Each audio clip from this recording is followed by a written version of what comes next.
आंतरराष्ट्रीय सनातनी किन्नर आखाड्याकडून गुरुवर्य श्रीमती डॉक्टर राखीताई मोरे यांना महामंडलेश्वर हे मानाचे व प्रतिष्ठेचे पद प्रदान करण्यात आले। श्री श्री 1008 महामंडलेश्वर एव पीठाधीश्वर आंतरराष्ट्रीय सनातन किन्नर आखाडा महाराष्ट्र राज्य डॉक्टर पायल नंदगिरी यांच्या अधिपत्याखाली त्यांना हा सन्मान बहाल करण्यात आलाय। ही बाब विशेष उल्लेखनीय आहे की सनातनी किन्नर आखाड्याकडून महामंडलेश्वर पद मिळवणाऱ्या गुरुवर्य श्रीमती डॉक्टर राखीताई मोरे ह्या पहिल्या मंडलेश्वर ठरल्या।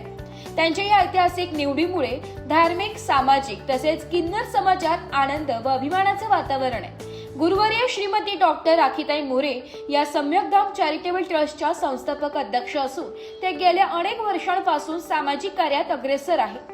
गरीब, गरजू, वंचित घटकांसाठी त्या सातत्याने कार्य करत असून समाजातील सर्व घटकांच्या सुखदुःखात त्या नेहमी सहभागी होत असतात।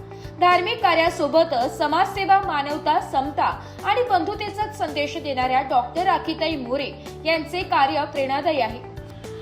त्यांच्या या कार्याची दखल घेत आंतरराष्ट्रीय सनातनी किन्नर आखाड्याकडून त्यांना महामंडलेश्वर पद देऊन सन्मानित करण्यात आले। त्यांच्या या गौरवामुळे समाजात सकारात्मक संदेश केला असून अनेक स्तरातून त्यांच्यावर अभिनंदनांचा वर्षाव होत आहे।